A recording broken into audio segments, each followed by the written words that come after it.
Dover. The most dangerous man in Europe is about to arrive on Britain's shores. His preachings are so incendiary, he's been forced out of his native country.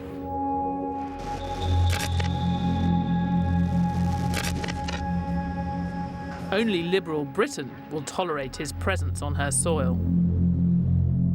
He heads to London to live in exile. The year is 1849.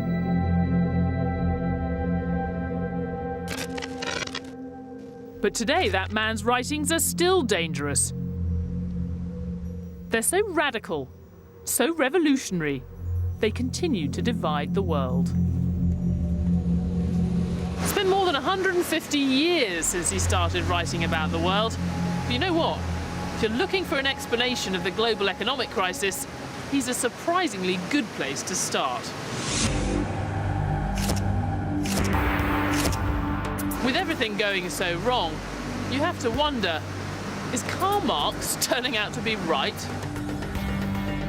Most people know Marx as the father of communism. You might be surprised to hear that most of what he wrote was about capitalism. And today, his ideas about that are being taken seriously right at the heart of global business.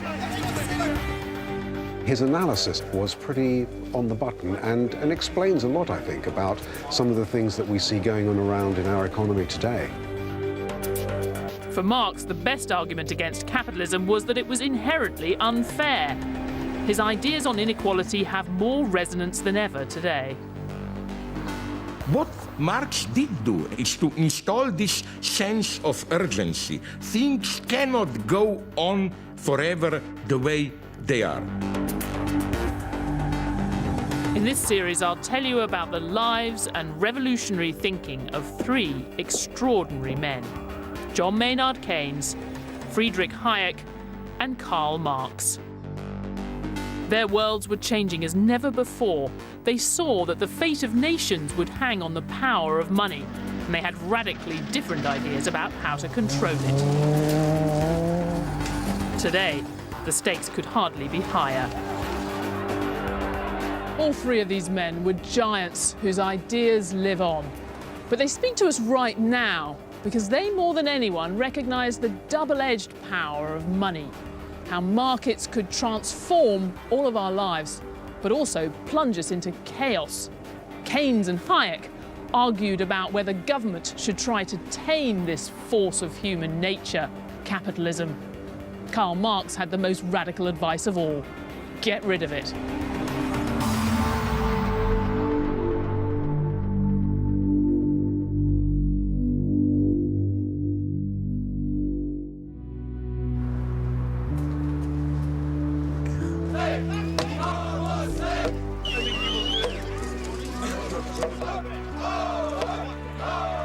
In 1989, Karl Marx's reputation lay in ruins.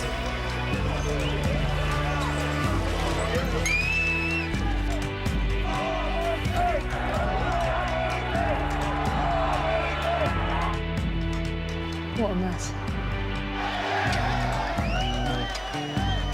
For most of us, the fall of the Berlin Wall meant the end of Marx. Millions rejected the horrors of a violent and repressive police state.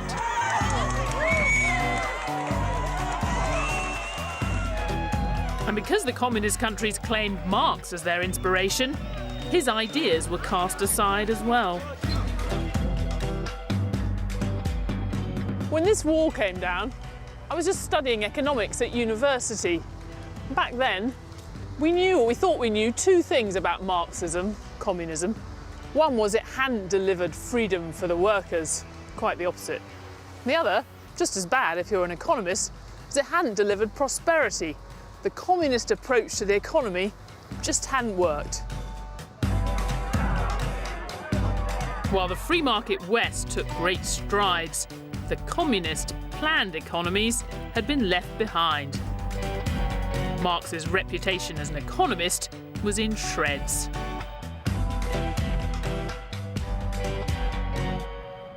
In the last few years, something strange has happened. It's like the global financial crisis has brought Karl Marx back from the dead. And we still don't care what he said about communism, but people are going back to his damning assessment of capitalism, all its deep-seated flaws, with a nagging doubt, is it all now coming true? When times were good, Marx was nowhere. But now the Western economies are in crisis, he's attracting new interest right at the heart of the economic establishment. From a former IMF chief economist, Marx is right on a number of dimensions. He certainly is right that income inequality can be a source of tremendous tension. to the man who saw the 2008 crisis coming. He understood that there are situations in which capitalism and globalization can lead to economic crisis. And an economist at one of the world's leading banks. It's quite hard to convince people who live in Chelsea or Chelmsford that this is of great relevance to them, but actually it's worth a bash. Anyone in Chelsea or Chelmsford who thinks Marx is only about communism is in for a shock. It's what he said about capitalism that rings so true today.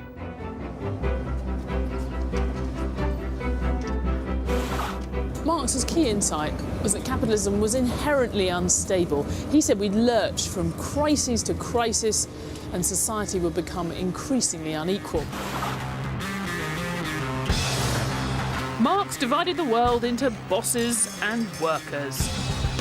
For him, they would always be at odds, and that battle was a recipe for crises. To make profit, bosses squeeze what they pay workers. The crisis comes when workers then don't have enough money to buy what bosses are trying to sell them. Now, for decades after World War II, that looked completely wrong. We had years of stable growth, and the workers were taking a larger and larger share of the pie. But not anymore.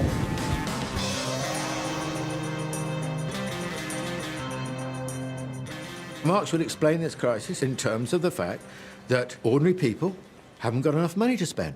Why haven't they got enough money to spend? Because there's been a big redistribution over the last few decades away from ordinary people towards capital, towards wealth. And for Marx, there's no turning back. He thought there were laws of motion running through human history. Capitalism would produce bigger and bigger crises, and then it would collapse. And he believed that the force driving us to this final collapse was the same one that built our world in the first place: the power of money. Marx had a very simple formulation about crises, which is that they are manifestations of the fundamental flaws, or contradictions, as he called them, of capitalism. How would Marx have suggested solving the crisis is, of course, by abolishing capitalism. Is capitalism living on borrowed time? Are you taking me? Are you asking me? Sometimes it doesn't feel that far-fetched. Here's why I've been thinking more about Marx. It's because the last few years hasn't felt like an ordinary recession. It hasn't felt like a crisis for one economy or for a group of economies in the West.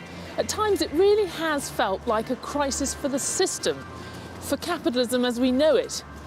You want a bigger explanation, and no one's ever had a bigger explanation for everything that's happened than Karl Marx.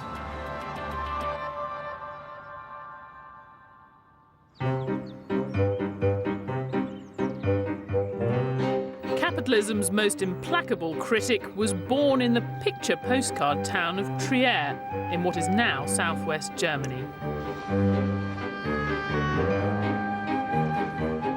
Today, his birthplace makes its own contribution to the local economy.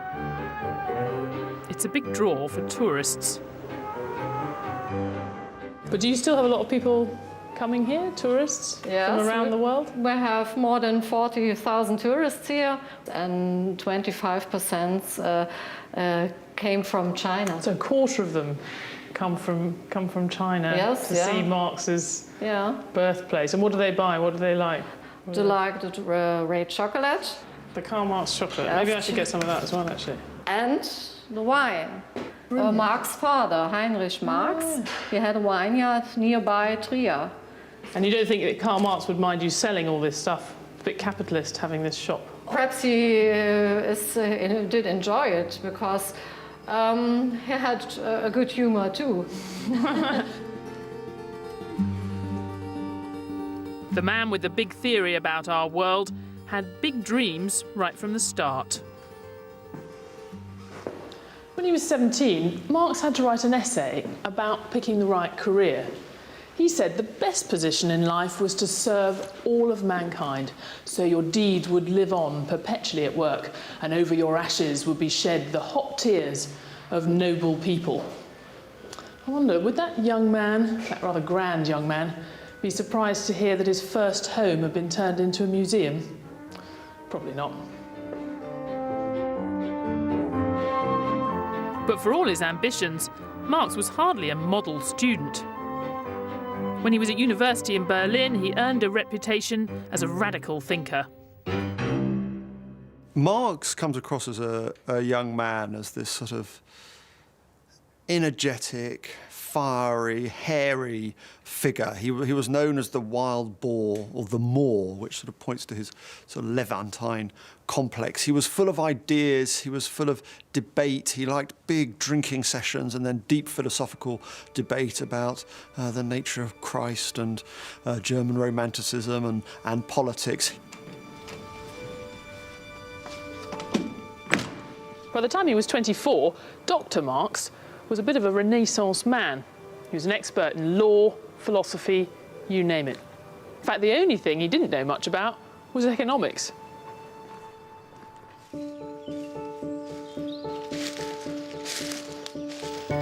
That all changed in 1842. Marx, by now working as a journalist, heard about a controversy in this wood that would help shape his understanding of how the world works.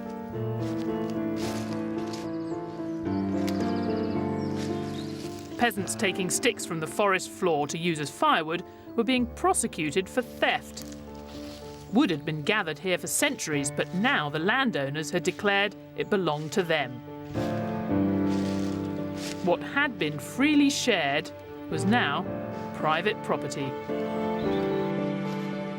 You could say that thinking about this question turned Marx into an economist, but that wouldn't really capture it. He came to think that economics, the nature of economic relationships between people, were at the heart of absolutely everything. The foundations of Marx's thinking was materialism, that when you cut away religion, ideology, politics, at its root were the material relations between man, the need for food, the need to have a roof over your head. This is what ultimately drives so much of human interaction.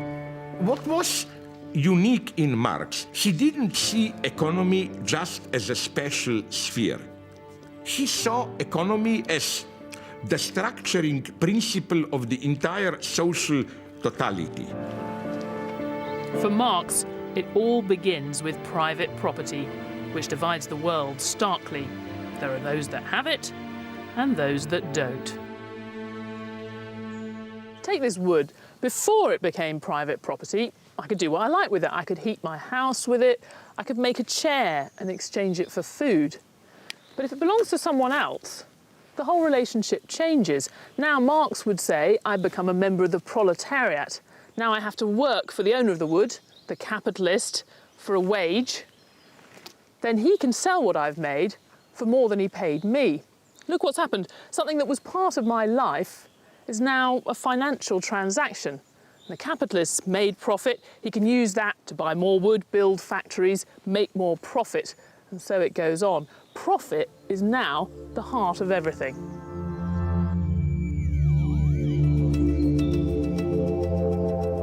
So there you have it, the Marxian view of capitalism, or the gist of it anyway. If you want more, you'll have to wade through hundreds of pages of Marx for yourself.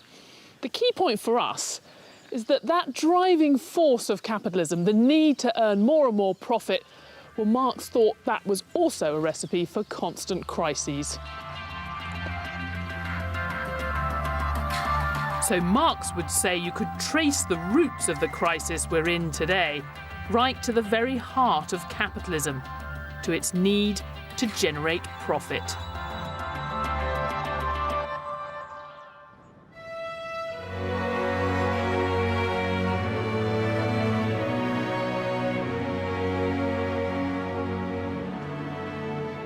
What Marx was seeing in Trier was a world in flux.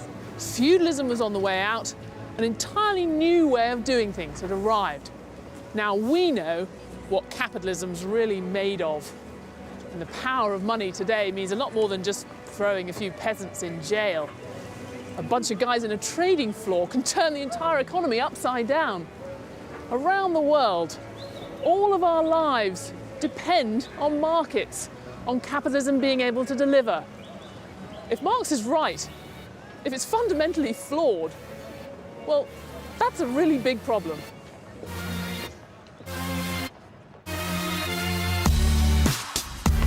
We might see a complex modern economy which all of us have a stake in, but Marxists would say the same old rules still apply.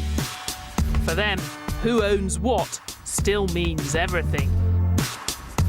They see workers still slaving away, and capitalists, or bourgeoisie, still exploiting them, always striving to make more profit.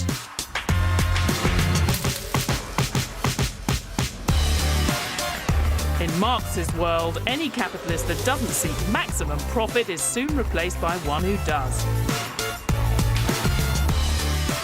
So the system follows a completely predictable course, he would say, to its own destruction. It's not an idea that many people accept.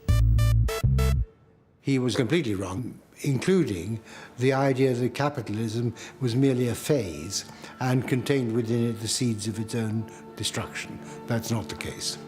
Well, everything is bound to collapse if you wait long enough. I mean, the Earth's going to, be sucked into the sun someday. You'd be forgiven for thinking the total collapse of capitalism sounds a little implausible. How could seeking profit be so disastrous when it's done such amazing things? Just look at how we eat under capitalism. We get fresh fruit flown in from all over the world. We can choose from 700 types of breakfast cereal. We have enough of it, and it's all safe to eat. This incredible plenty and the technology it depends on didn't come from the state. It's what happens when you let capitalists compete for profit. They didn't do it for our benefit. They did it because it made them rich. So at first glance, Marx's idea that capitalism's search for profit would be its downfall sounds absurd. Profit may often sound venal, it may often sound wrong, but it is what pushes progress ahead. Profit is actually what drives the world forward, and that's what Marx could never quite handle. The profit motive is essential. After all, what is the profit motive? It's just a way of achieving a better society by people wanting to better their own individual lot. When you think of how fundamentally the profit motive has shaped and enriched our world, it's no wonder Marx fell out of favour. But you shouldn't dismiss Dr. Marx quite yet. I mean, it's true, he talked a lot about class exploitation, misery, chaos, but he didn't think capitalism was all bad. Far from it. This cocktail bar in London's Soho hides a revolutionary past.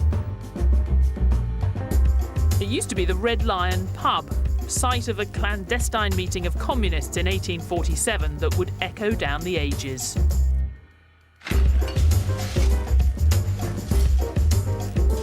It was at that meeting that they commissioned Karl Marx and his sidekick Friedrich Engels to write one of the most incendiary pamphlets of all time, the Communist Manifesto.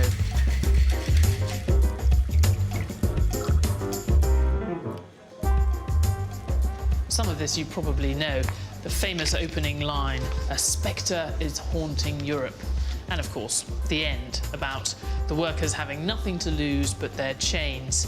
They have a world to win. Working men of all countries unite, in capital letters. But what you probably don't know, what I find most interesting, is what's in the middle. One of the most perceptive and admiring bits of writing about capitalism I've ever read. In fact, it reads a lot truer now than when it was written.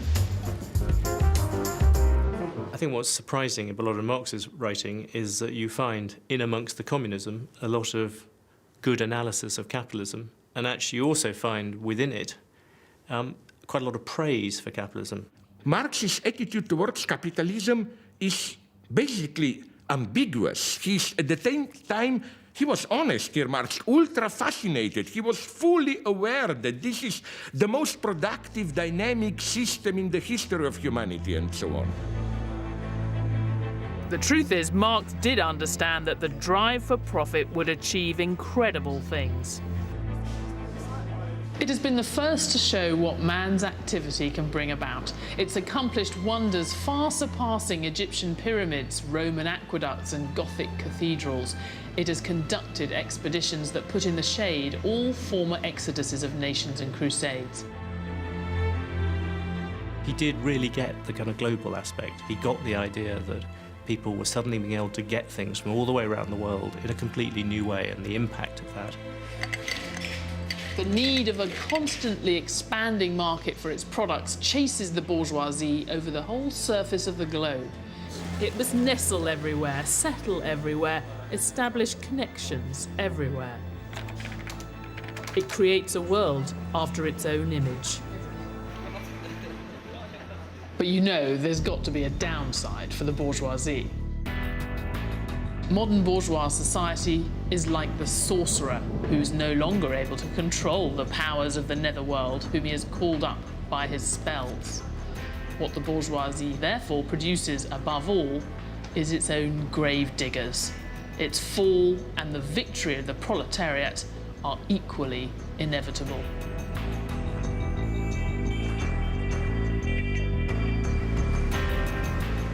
It's stirring stuff, but it does raise a bit of a puzzle. How can Marx think the capitalists, the bourgeoisie, are so brilliant and yet so doomed? Well, for him, it all came down to the way they treat their staff.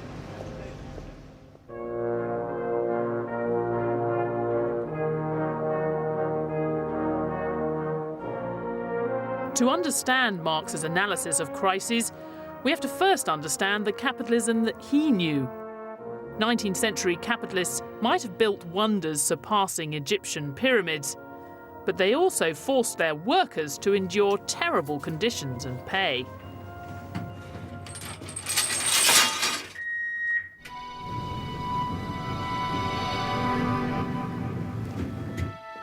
The Industrial Revolution and all the incredible achievements that followed were made possible by coal miners. This is a replica of what it was like at Victorian era underground. The man you can see at far side, he had a pick and shovel and he'd work the coal, fill that corf, and then his wife had to drag that coal behind her to a loading point, which could be up to 30, 40 metres away. I didn't realise that their husband and wives would work together. Oh yeah, it were all families. Yeah. They needed a little boy or little girl to work this door as well. So, but if you took the job, you had to sort of provide a small child. Yeah. So. The only light they had between them was a candle which the dad kept, so he could see what he didn't call for. So the little boy or girl was sat on their own in the dark for 12 hours a day. It is difficult to overstate the horror of industrialisation in Europe. In 1829, Liverpool, for example, a life expectancy at birth was about 28 years. And that was the lowest age since the Black Death. So the impact of the Industrial Revolution on life chances was absolutely terrifying. By 1849, his revolutionary writings had got Marx banned from everywhere but Britain. Here he could observe the power money had to ruin lives, at a suitably safe distance, of course. I think in the last few minutes I've come closer to what it was actually like, the drudgery of Victorian times, than Karl Marx ever did. He never went to a mine, and as far as we can tell, he only went to a factory once towards the end of his life. But it didn't stop him writing vividly about the horrors of Britain's dark satanic mills. The horrors of Victorian working conditions clearly shaped Marx's economics. In his time, minimum pay for proles meant maximum profits for bosses, and any bosses who did choose to pay more usually went bust. He thought there'd always be downward pressure on wages and that wages would come down to the minimum that enabled bare survival. They couldn't go lower than that, otherwise the workers would die. But he thought they'd be depressed down to that minimum. The reality, of course, has been the opposite. It has been a continual advancement in wages, year in, year out, decade in, decade out. Marx was wrong. He thought it would all get so bad the workers would overthrow the system. Yet even as he was writing, reformers were beginning to get rid of the worst employment practices. Capitalism got kinder, not nastier. But the idea that the competing interests of bosses and workers would cause crises, well, that does seem relevant today.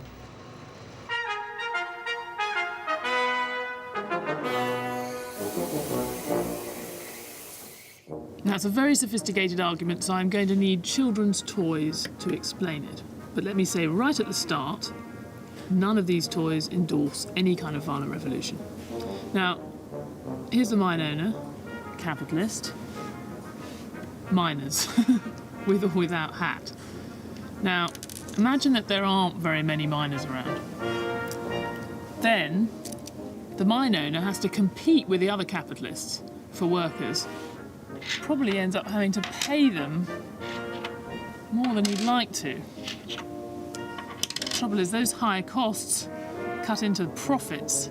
Now, if that's happening across the economy, you've got a declining rate of profit and a lot of capitalists going out of business. You get a crisis. You get countless workers losing their jobs, having a terrible time, until finally wages fall far enough the capitalists can go back to exploiting them again. So, high labour costs are bad for business. But what makes the collapse of capitalism inevitable for Marx is that the bosses are in trouble even when they have things their own way. Now imagine the opposite situation. You've got loads of workers, all of this lot competing for a single job. Then, well, no wonder he's smiling. The capitalist only has to pay the workers the bare minimum. This bucket is what Marx would have called the industrial reserve army of the unemployed. As long as that's full, this lot can keep paying very low wages and keep making profits. Except, in the end, there's a problem. Because badly paid workers don't spend very much, and not very much spending in an economy is not good for business. You get another crisis, more capitalists going bust, and this crisis is going to be harder to fix. So you can see why Marx thought the capitalists were in trouble no matter what they do. They never want to pay the workers more money. They always need to make more profit. But in seeking out profit, they end up eroding the basis on which it's made. They've forgotten, if you like, where their money ultimately comes from. The punchline, as ever with Marx, is that capitalism is doomed. So that's how problems with wages can cause crises, at least in theory. But how is any of that relevant to right now? A Marxist would say that little parable with the toy men tells you everything you need to know about the financial crisis we've just seen. In fact, they'd say you could explain the last 40 years of world history entirely in terms of capitalism's desperate need to have the advantages of a ready supply of cheap labour, but none of the costs. And you don't have to take my word for it.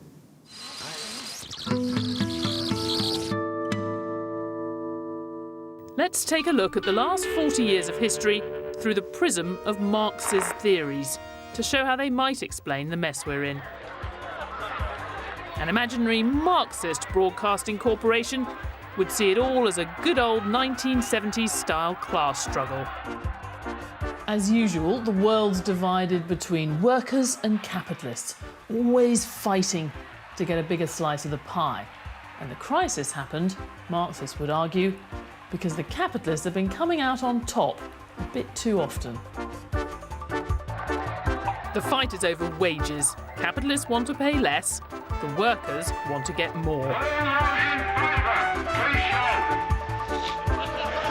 In the 70s, powerful trade unions battled to keep wages high.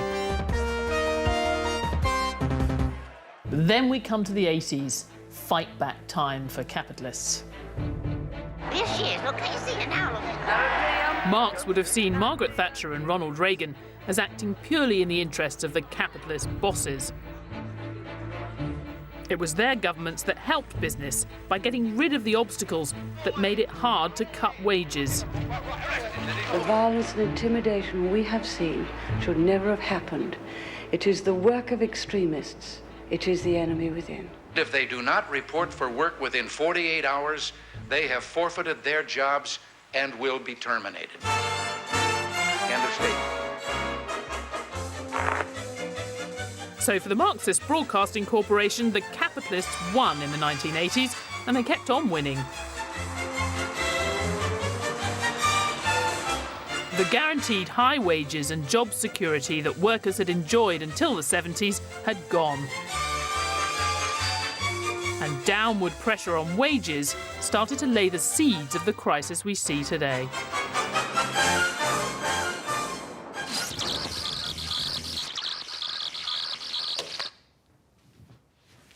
Well, it's great telly. Is it actually true? Well, we know the Marxist view of history is right about one thing, at least in Britain and America. Earnings at the very top have soared in the last few years, and everyone else has been squeezed. In Britain, real earnings have been flat or falling for the best part of 10 years, since before the crisis. And in America, that's been happening since the 70s. In the United States, a full-time male worker, median, income has stagnated for a third of a century. No increase. Household income today is the same as it was 15 years ago. All the increase of the income has gone to the top. The share of income in the United States that was going to the top 1% of the households 20 years ago was around 12%. Today, that share is closer to 23%.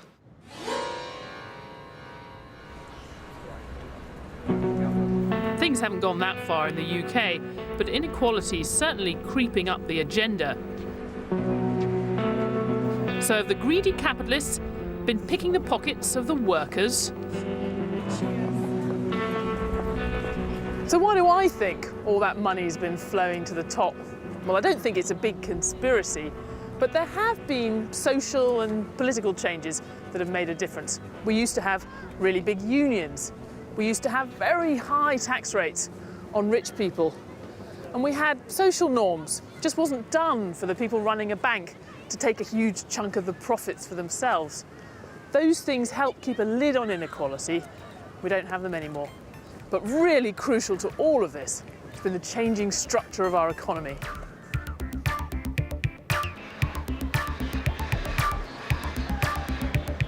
A lot of it's down to new technology.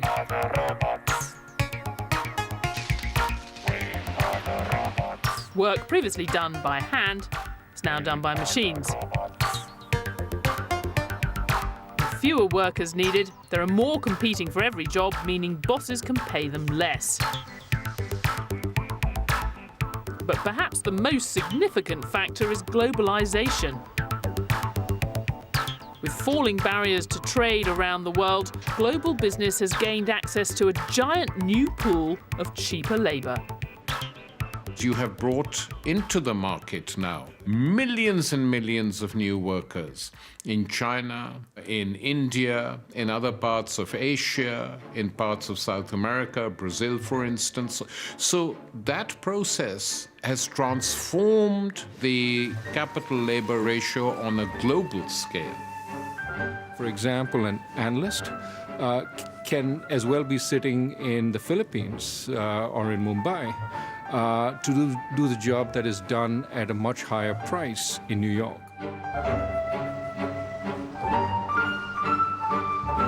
Many workers in the rich countries are now competing with an industrial reserve army running into the billions.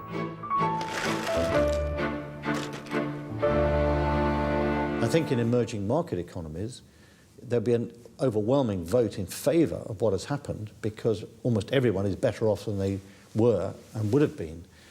But that's less evident in the industrialised world, where many lower paid people have become even lower paid relative to those who've prospered. And that is a concern.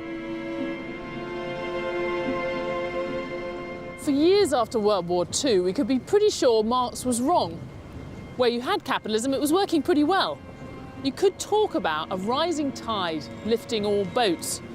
But you look at the global economy today, I think you see a capitalism that Marx would recognise. It's lifted hundreds of millions out of poverty in China, but for most ordinary people in the West, the system's not working at all. For them, capitalism's not coming through on its side of the deal. It's an analysis that rings true even for the leader of the world's biggest economy. Long before the recession, jobs and manufacturing began leaving our shores. Technology made businesses more efficient, but also made some jobs obsolete. Folks at the top saw their incomes rise like never before. But most hardworking Americans struggled with costs that were growing, paychecks that weren't, and personal debt that kept piling up.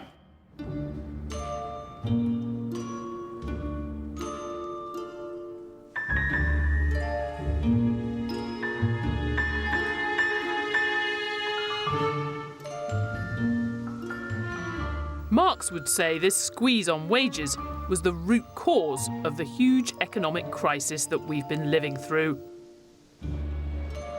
But you might see a problem with the Marxist explanation. If it was all down to low wages, you'd expect the crisis to have started where people spend their pay, out in the real economy. One way or another, that is how most of the recessions since the war have got started. But this time, it wasn't the high street that sank the city, it was the other way around. The explosion that rocked the global economy in 2008 was detonated deep inside the banks. So how would Marx link low wages to troubled banks? The answer is, he saw capital as endlessly adaptable. It could solve one problem, low wages, but only at the cost of creating another. Remember, Marx didn't underestimate capitalism. He thought it was fundamentally flawed. He didn't think it was stupid. If large parts of the population weren't being paid enough to support demand, well, he wouldn't have been at all surprised to hear the capitalists had come up with a brilliant solution, the credit card. Let me see that wine. With consumer credit, people can carry on spending even if they haven't got the money.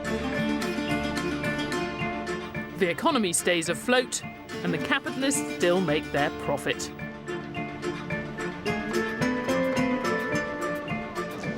So credit provided an answer to all of capitalism's woes, but only for a while.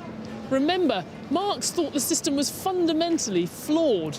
They might be very clever, these capitalists, but now more than ever, they were living on borrowed time. Baby, your ship is coming. As we know, it went well beyond credit cards. What ultimately brought the crisis to a head was the billions borrowed on mortgages. People thought the value of their house would keep going up forever. Housing credit is beautiful because if your house price is increasing and you're borrowing against the increase in value of your house, you don't feel you're borrowing your way into debt. But of course you are. In America, it happened on a massive scale. There, as we know, the capitalists were getting richer and richer. They couldn't spend all of their extra money. Driven, as ever, by the desire to make more profit, they lent it out in riskier and riskier ways. The name given to this lending might well be familiar. Subprime. What we did is, as the incomes of most Americans were stagnating or even declining, we said, don't let it bother you. Keep spending as if your income was going up. And they did that very well. I mean, who would oppose it? The banks who are making money? The households who are getting their house? The politicians who have happy constituents? I mean, there is nobody who's going to be unhappy in this process until it collapses. And we all know how it ended. In retrospect, it seems obvious. Lending to people who couldn't afford it wasn't a lasting solution to anything.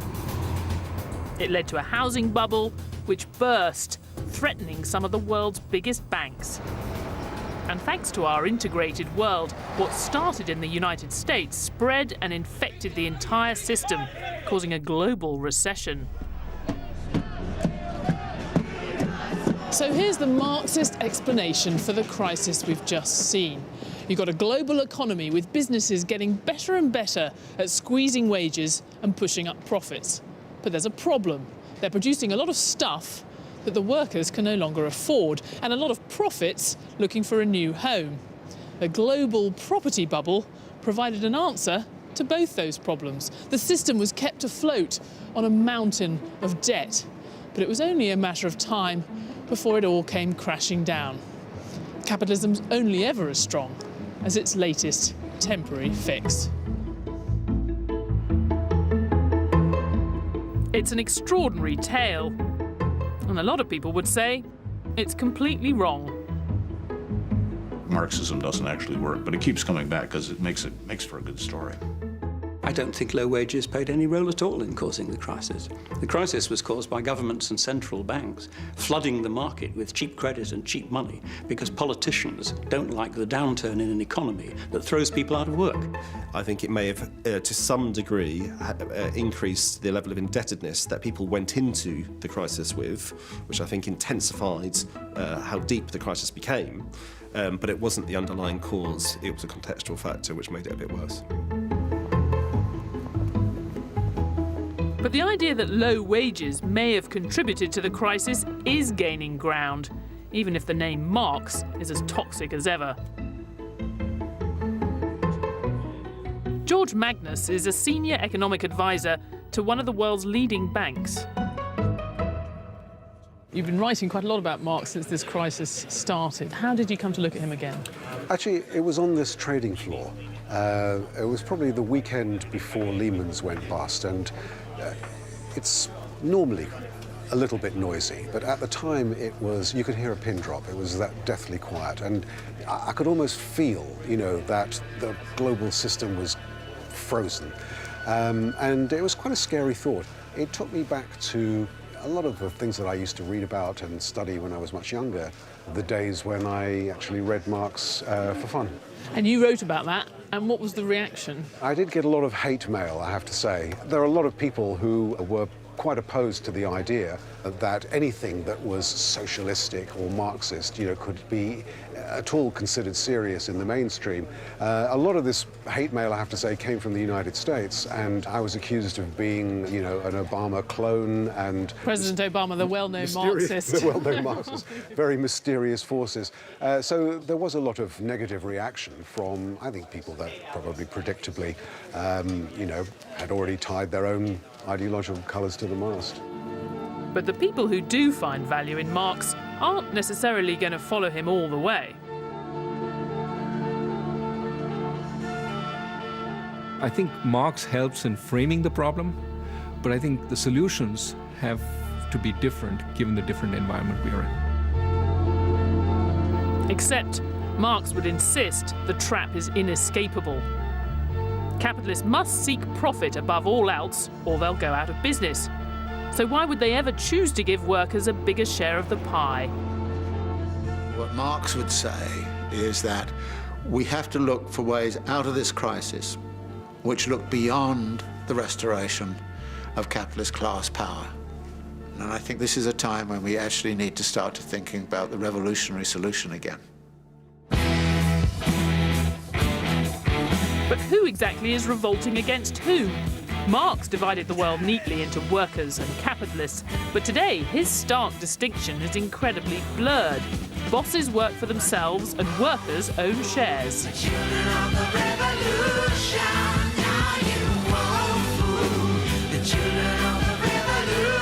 In our modern world, enough of us do have a stake in the system, whether mobile phones or pension plans, to stave off talk of armed revolt. But what about the people capitalism's failing? What does Marx have to say to them?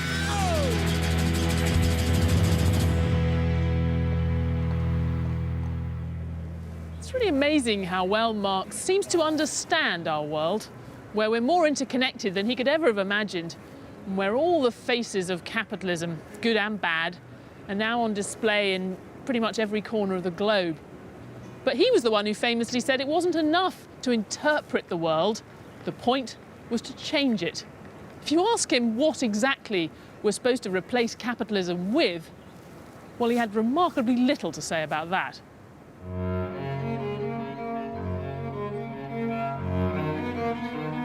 As Marx entered his final years, he seemed quite content with the way things were.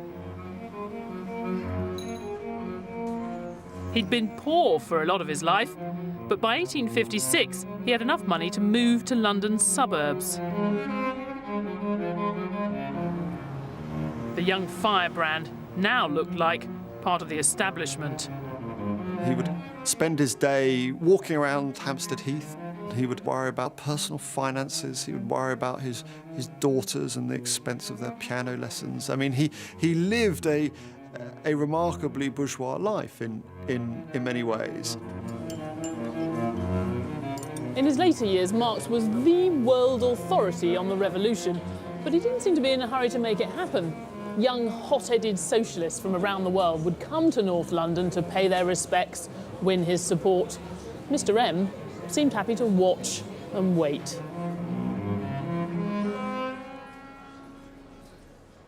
Marx only really had contempt for terrorists, those who were seeking to fast forward political progress by having change through arbitrary violence.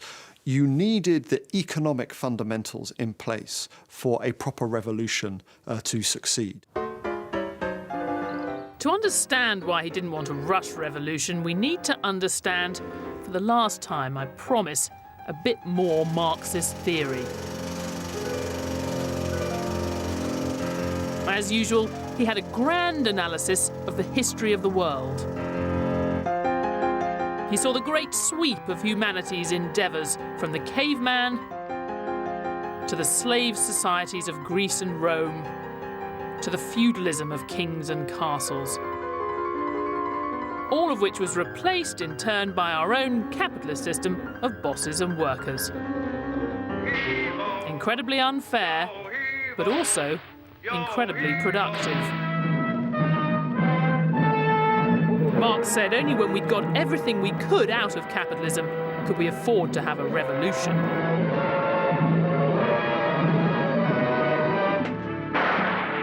In his words, the knell of capitalist private property sounds. The expropriators are expropriated, all to be replaced by more or less nothing. Irritatingly, there's next to no alternative laid out. Marx, basically, was not the one who simply gave us a blueprint, 5 stages after capitalism, communism, here you have the basic guidelines, what to do, and so on. No, it's up to us. He just opened up the field. Is there an alternative to capitalism? I've no idea. Well, I suppose there could be all kinds of alternatives: dead silence, starvation, or the end of the world, or anything. But I simply have no idea if there is an alternative. It doesn't occur to me. It doesn't seem to me to be important. It's like saying, is there an alternative to weather?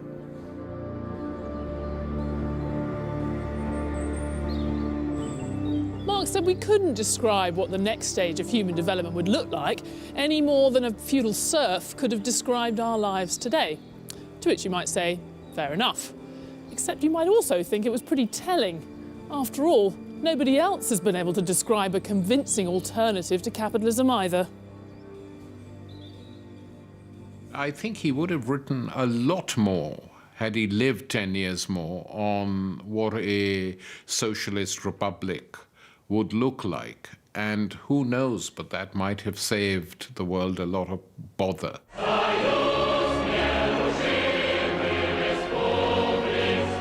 Without his blueprint, we all know what happened next.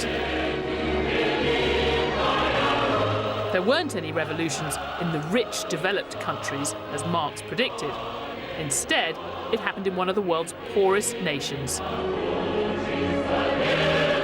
Soviet Russia may have left Marx far behind, but it was an attempt to try something else, and many have drawn lessons from its failure.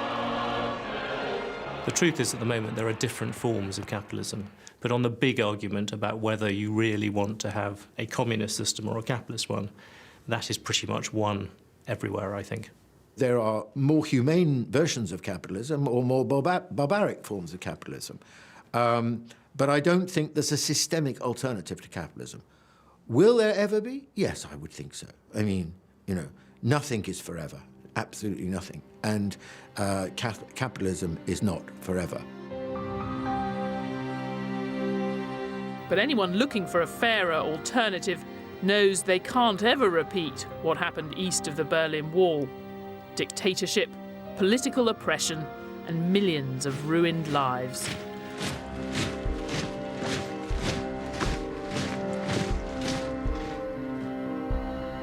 From 1945 till 1989, this was the main remand centre for political prisoners in communist East Germany. Today it's been turned into a memorial. There was a special ideology: whoever we arrest, he or she is guilty. It's possible that places like this explain why even capitalism's toughest critics today seldom talk seriously about replacing it.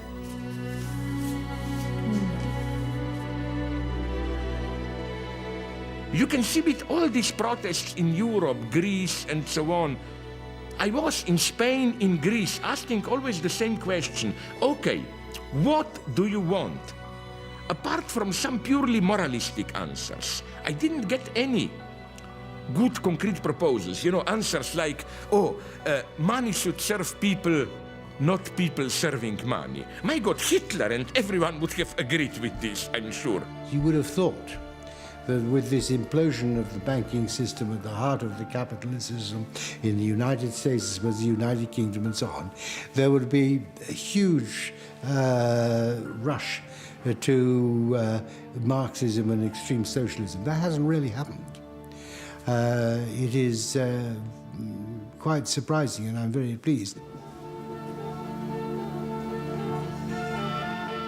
But if memories of this place do fade, could there ever be an alternative to capitalism?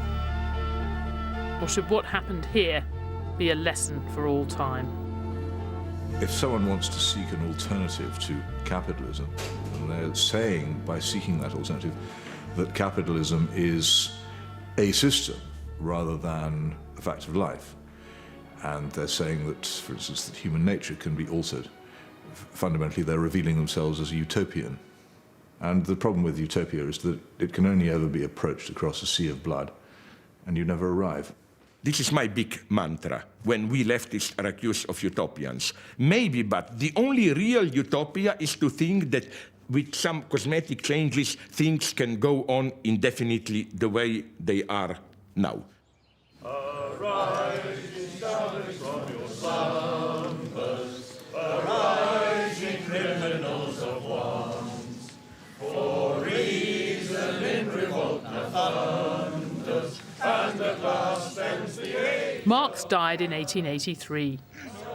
In a speech at his grave, his longtime friend and collaborator Friedrich Engels declared, "His name and work will endure through the ages." For most of the 20th century, his name did endure, though usually for all the wrong reasons. But now it's the 21st century. What can this long-dead Prussian really say to us?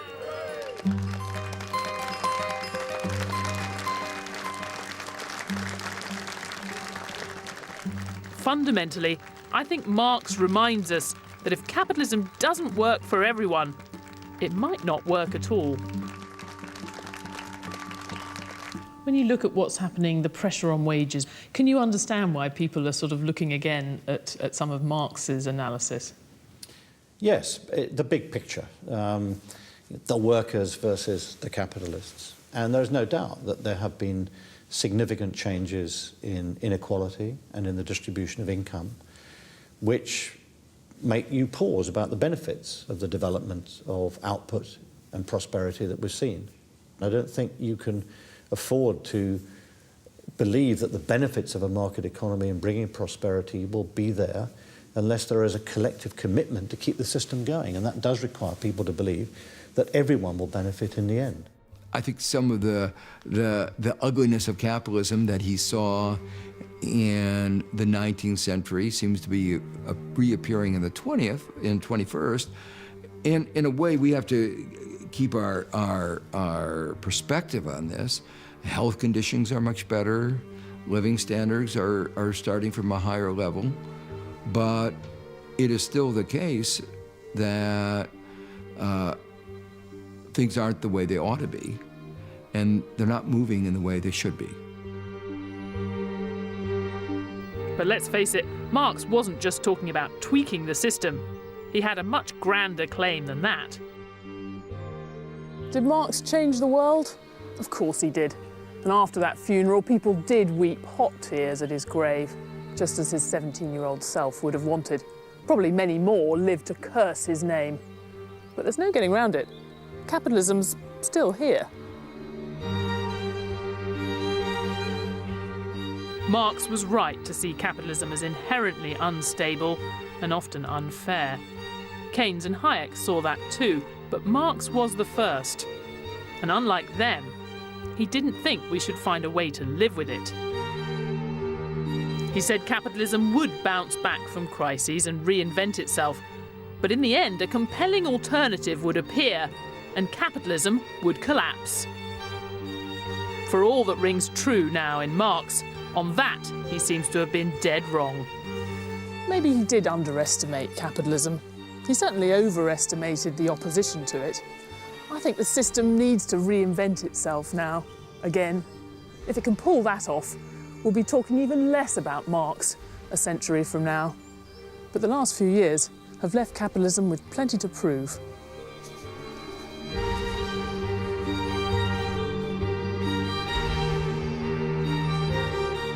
The Open University's produced 6 one-minute animations to explain some of the key economic ideas that affect all of us. So if you want to learn how to spot an invisible hand or other secrets of economics, go to bbc.co.uk/Masters of Money and follow the link to the Open University. Next this evening here on BBC HD, stay with us, it's Never Mind the Buzzcocks.